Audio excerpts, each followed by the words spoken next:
guys, you would not believe I'm bringing to you a black bean nacho pizza, guys, with some ground beef. So get your napkins. This pie is an over-the-top one. You know, it's part nacho and part pizza. So let's get started. Into my mixing bowl, I'm sifting 1¼ cup of flour. We don't need much. Some salt, also some baking powder. No yeast today.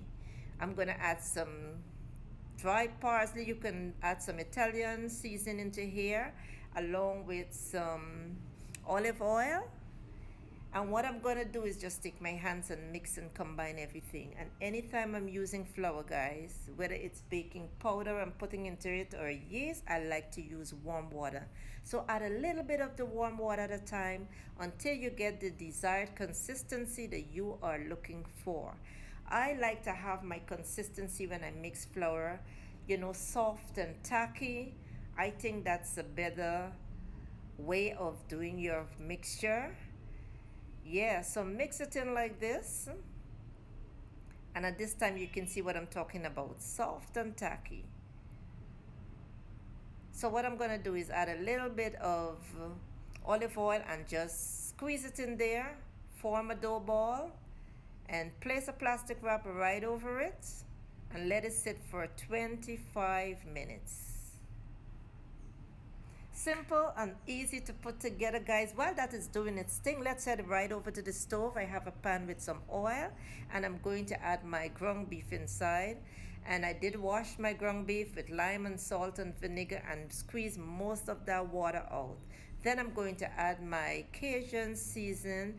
Add any type of seasonings when you're doing your meat, all right? You just season and cook to your likeness. I'm also adding some garlic powder, some cubes, some onion flakes, parsley, and I'm going to be listing every details in the description box below. Can't forget that black pepper, all right? And ground beef do not take long to cook, so I'm just gonna stir this up because the fire is real high under this pot.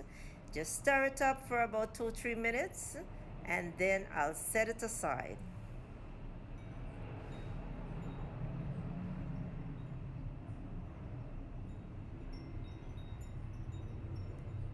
There you go, and it's all done. At this time I did boil some black beans, and you want to boil your black bean until it is soft and tender, just like this. So I'm going to take my potato masher and I'm just going to mash it a little, just so that when you're eating your pizza, your beans do not fall out. All right, we don't want to see beans falling all over. Mash it like this and set it aside. Let's head right back over to our dough.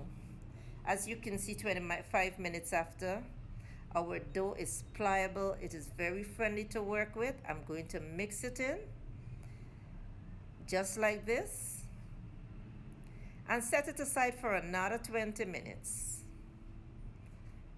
After 20 minutes, I'm going to just grease my pizza pan with some oil. You can use some butter, you can use whatever you want.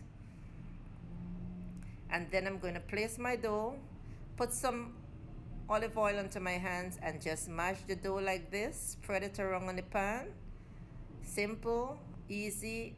Oh my goodness, it's so lovely to work with. Press from the inside out, just like this, until it spreads right to the end of the pan.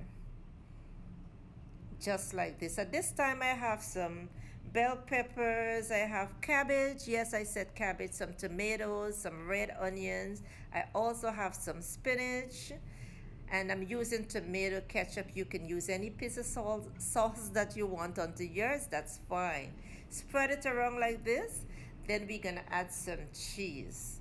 Now I grate my cheese and place them into the freezer because when I buy cheese I find like they're getting fungus. So what I do is grate them, pop them into a Ziploc bag and freeze them so that when I'm ready to use cheese, no problem. Alright, so I'm adding 2 types of cheeses here. Feel free to add any type of cheese. At this time I'm over to my beans again and I'm going to add my cooked ground beef and just combine them well. This black bean nacho pizza, guys, is going to be packed. okay, packed with flavor. Spread it right onto the top and add more cheese. It is super flavorful and satisfying, so you need to give this recipe a try. And don't you forget, when you try this recipe, send me a picture at In the Kitchen with Lynn on Facebook. Please do so. So I add my chopped cabbage, red onions onto here, some yellow and green bell peppers, and you want to also add some more cheese right over the top, all right?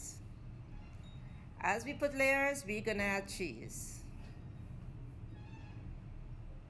Add that cheese, add any type of cheese that you want, then add the spinach along with the chopped tomatoes, and we're gonna add some more cheese. And you don't wanna put too much at this time, because when we're done baking our pizza, we want that vibrant color on top of our pizza, all right?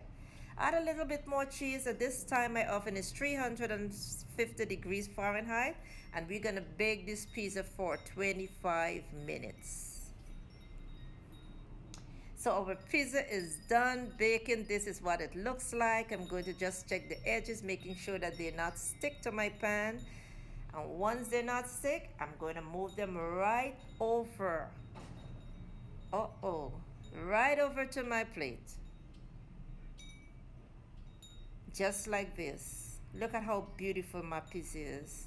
And there's nothing like a nice warm pizza, all right? Let's dig into it. Cut it like this.